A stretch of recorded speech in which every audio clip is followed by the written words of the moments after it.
सबसे पहले इसको पंडित नेहरू ने 13 दिसंबर 1946 को दिया था। अब देखो इसमें जो बात शुरू हुआ है, यहाँ पर लिखा हुआ है, हम भारत के लोग भारत को एक संपूर्ण प्रभुत्व संपन्न समाजवादी धर्मनिरपेक्ष लोकतांत्रिक गणराज्य बनाने के लिए, इनका जो की पॉइंट है हम यहाँ पर बोर्ड पर लिख दिए सारा कि हम भारत के लोग। आइए हम लोग एक एक शब्द को समझते हैं। पहले सबसे पहले कहा कि हम भारत के लोग, हम मने कौन, हम मने कौन, हम भारत के लोग, मतलब हम अपने इंडिया में जितने भी लोग रहते हैं हम सबके लिए संबोधित कर रहे हैं। मतलब जितने भी इंडिया के लोग हैं हम सबके बारे में कह रहे हैं कि हम भारत के लोग क्या करने वाले हैं, भारत को बनाएंगे। क्या बनाएंगे? एक संपूर्ण प्रभुत्व। यहाँ लिखा हुआ है एक संपूर्ण प्रभुत्व। इसका मतलब होता है कि भारत को एक ऐसा देश बनाएंगे जिनमें पूरा पावर, पूरा कंट्रोल इंडिया के पास होगा। इसका मतलब ये हुआ कि भारत कोई भी डिसीजन अगर लेगा तो उनको किसी भी देश से पूछना नहीं पड़ेगा। अगर मान लीजिए हम कहते हैं कि भारत एक संपूर्ण जो है सोवरेन कंट्री नहीं है, उसको हम लोग हिंदी में क्या बोलेंगे? बोलिए। अरे भाई क्या बोलते हैं उसको? प्रभुत्व को बोलते हैं, सोवरेन को। तो अगर मान लीजिए इंडिया सोवरेन कंट्री नहीं है तो इंडिया को कोई भी काम करना होगा तो वो दूसरे देश से पूछता। लेकिन अभी क्या इंडिया ऐसा काम करता है क्या?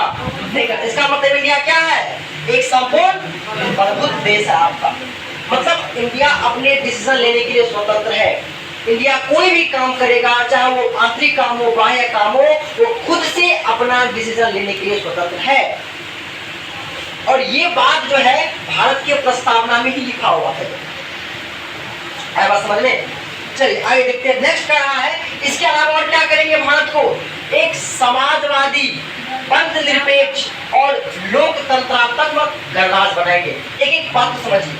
समाजवाद हम लोग किसको कहते हैं? आप लोग जानिए कि अर्थव्यवस्था की कुल आपके 3 अंग होते हैं, सॉरी 3 प्रकार आपके होते हैं। कौन कौन सा आपका होता है? तो एक होता है आपका पूंजीवादी अर्थव्यवस्था,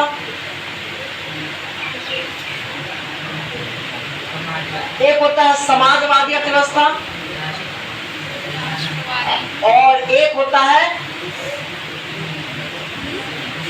मिश्रित अर्थव्यवस्था।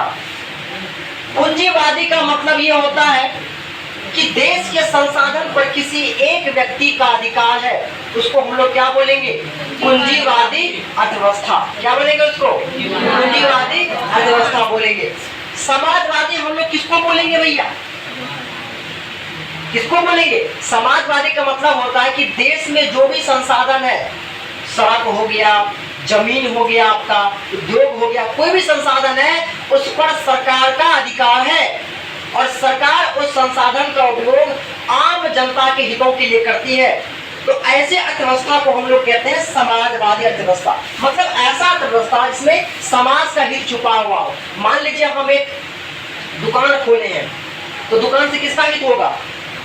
मेरा खुद का हित होगा।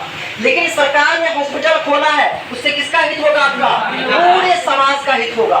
तो ऐसी एक व्यवस्था इसमें जो आपके जो संसाधन होते हैं उन पर सरकार का अधिकार होता है और सरकार उस संसाधन का उपयोग जो है देश के जनता में, जितने भी जनता है देश के, उसके हितों के लिए करती है। तो हम उसको क्या बोलते हैं?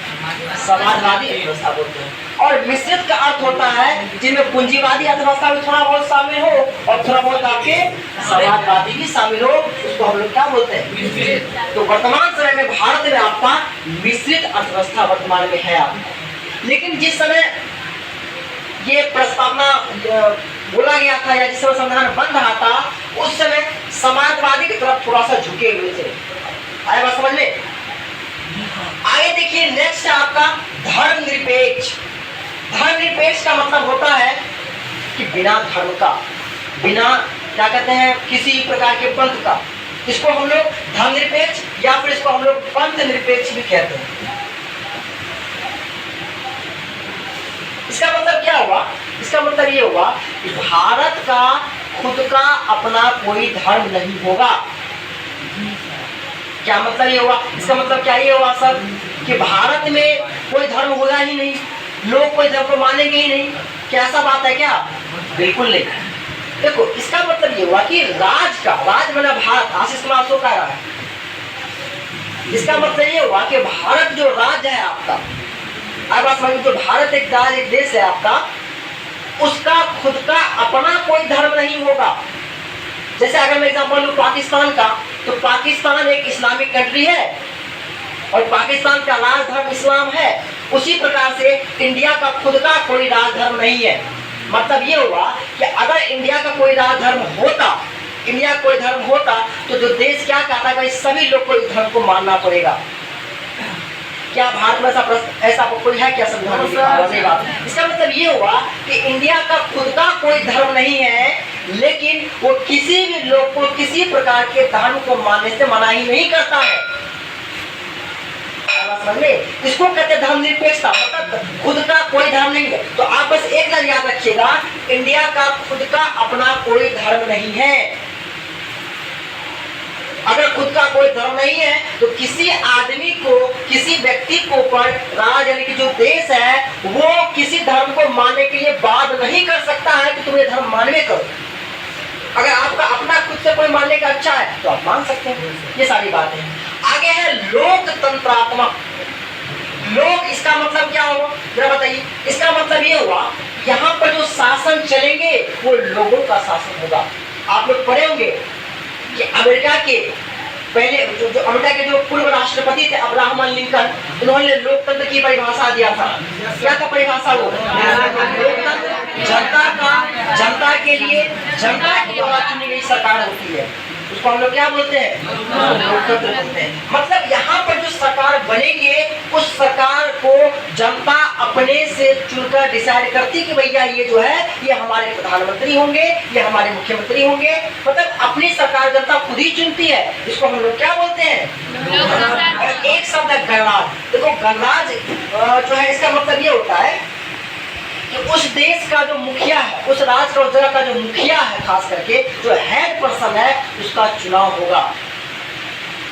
भारत का पहला नागरिक कौन होता है ये बताओ? राष्ट्रपति। यानी राष्ट्रपति जो है वो भारत का प्रथम नागरिक है और देश का मुखिया उसको आप कह सकते हो। तो क्या बताओ, राष्ट्रपति का चुनाव होता है या नहीं चुनाव होता है? चुनाव होता है ना। हम लोग डायरेक्टली नहीं चुनते हैं, अलग बात है, लेकिन राष्ट्रपति का चुनाव आपका होता है। राष्ट्रपति का चुनाव होता है इसीलिए वो आपका गणराज है।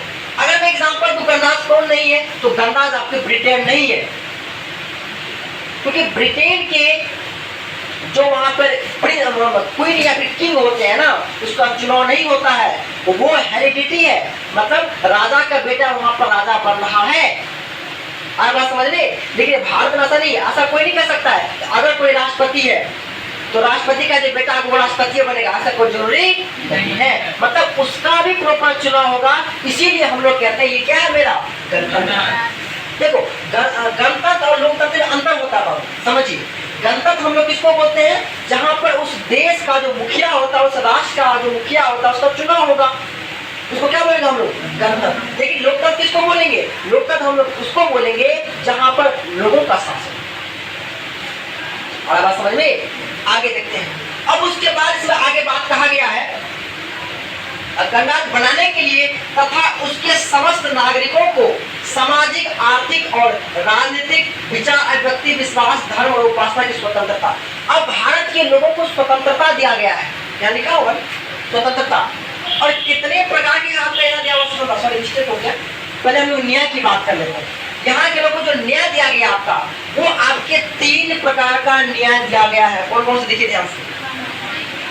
सामाजिक, आर्थिक और आपके राजनीतिक न्याय। मतलब अगर किसी भी भारत के किसी भी नागरिक के साथ अगर सामाजिक स्तर पर उनके साथ भेदभाव होता है, मान लीजिए समाज में उनको कोई उनके साथ भेदभाव कर रहा है, बोलता है कि तुमको हम रोड पर आने नहीं देंगे, तुमको हम रहने नहीं देंगे, तुमको हम भगा देंगे घर से, तुम्हारे घर से। अगर इस प्रकार का सामाजिक स्तर पर कोई भेदभाव होता है, उनके साथ कोई अन्याय होता है किसी प्रकार का, तो उनके लिए भी न्याय मिलेगा। आर्थिक स्तर पर कोई उसका जमीन हड़प लिया, मान लीजिए रुपया पैसा कोई से जो मतलब किस प्रकार के विवाद हो गया, तो वहां भी उसको न्याय मिलेगा। और राजनीतिक न्याय भी उसको मिलने वाला है। अब बात समझ में? यानी कि भारत में जो है आपका 3 प्रकार के न्याय का वर्णन किया गया है। कौन कौन सा? सामाजिक, आर्थिक और क्लियर है? तो ये 3 दिया हो गया। अगर आपसे पूछे स्वतंत्रता कितने प्रकार का दिया गया है आपका, तो स्वतंत्रता आपके बाबू 5 प्रकार का दिया गया है। कौन कौन सा है देखिए? विचार, अभिव्यक्ति, विश्वास, ज्ञान और अनुशासन। न्याय 3 प्रकार का और स्वतंत्रता आपसे 5 प्रकार का।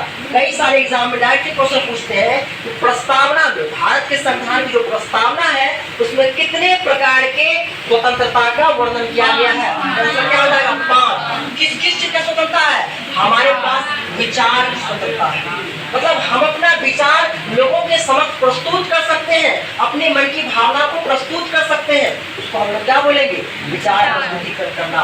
अभिव्यक्ति, अपने मन की बात नहीं रख सकते हैं। विश्वास, हमको जिस भी प्रकार के धर्म को मानने में विश्वास है, हमको हिंदू धर्म मानने का विश्वास हम हिंदू मानेंगे, मुसलमान विश्वास हम मुसलमान मानेंगे, कोई मनाही नहीं है। जैसा विश्वास होगा हम वैसा कर सकते हैं, मतलब कोई धर्म को मान सकते हैं और हम लोग अपने हिसाब से पूजा पाठ भी कर सकते हैं।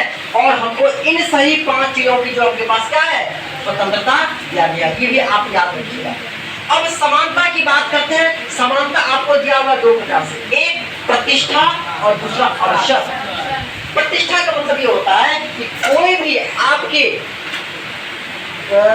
आपके बारे में गलत अफवाह नहीं फैला सकता है। मतलब आपकी जो क्या कहें उसको, जो आपकी जो छवि है कोई उसको धूमिल नहीं कर सकता बिना किसी आधार पर। अगर कोई ऐसा कर रहा है तो आप मान हानि का दावा कर सकते हैं, तो ये बातें होती है। एक और है अवसर। अवसर का मतलब होता है कि अगर कोई मान लीजिए कोई सरकारी चीज है या फिर कोई सार्वजनिक चीज आया, मान लीजिए जैसे कि कोई नौकरी का वैकेंसी निकलता है, अगर एक भी वैकेंसी निकला हुआ है तो सरकार ये नहीं कहेगी कि हम अपने आदमी को इसमें लगा देंगे काम के लिए।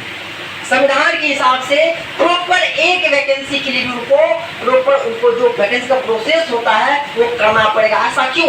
क्योंकि भारत के हर एक आदमी के पास ये अधिकार है कि कोई भी अगर का मतलब क्या कहते हैं, कोई भी जॉब का अगर क्या कहते हैं अवसर आता है, कोई भी अवसर, तो हर आदमी के पास ये राइट है, वो उसमें अपना अधिकार बता सकता है कि भाई हम भी इसके लिए एलिजिबल है, हमको भी ये चाहिए, हम भी ये कर सकते हैं आपका। तो हर आदमी को अवसर की समानता दिया जाएगा। इसीलिए इतना जितना भी आपका जॉब का होता है उसका एग्जाम वगैरह होता है। अब बात समझ में। नेक्स्ट देखिएगा, आगे है कुछ बातें, जरा मैं पढ़ता हूं आगे करने के लिए। तथा उन सब में व्यक्ति की गरिमा और राष्ट्र की एकता और अखंडता सुनिश्चित कराने वाली बंधुता को बढ़ाने के लिए। मतलब ये कह रहा है कि सभी व्यक्ति की गरिमा, राष्ट्र की एकता, अखंडता के साथ साथ लोगों के अंदर बंधुत्व की भावना बढ़ाएंगे, लोगों के आपस में भाईचारा बढ़ाएंगे, लोगों में कोई किसी का दुश्मन नहीं बने देश के अंदर में। इस टाइप की बातें हैं और बढ़ाने के लिए दृढ़ संकल्प होकर के हम लोग क्या करेंगे, बता दिए, संकल्प होकर के आज अपने संविधान सभा में, आज तारीख आपका है 26 नवंबर 1949 ईस्वी को, है ना, इसमें दिया हुआ आपका तिथि माघ शुक्ल सप्तम 2006 विक्रमी को एकत्र द्वारा इस संविधान को अंगीकृत और अधिनियम और आत्मसमर्पित करते हैं। ये था पूरा आपका प्रस्तावना। तो मोटा मोटी जो अभी जो और सब बात हो तो साइड कर दीजिए, ये क्रक्स है संविधान का। आप देख लीजिए किसी भी देश के संविधान में इस प्रकार से इतना बढ़िया तरीके से सदा के हर एक बात को नहीं लिखा गया है। इसीलिए जो भारत का संविधान है वो सबसे अच्छा माना जाता है। तो बताइए क्या अब आपको प्रस्तावना समझ में आया? जोर से बोलिए।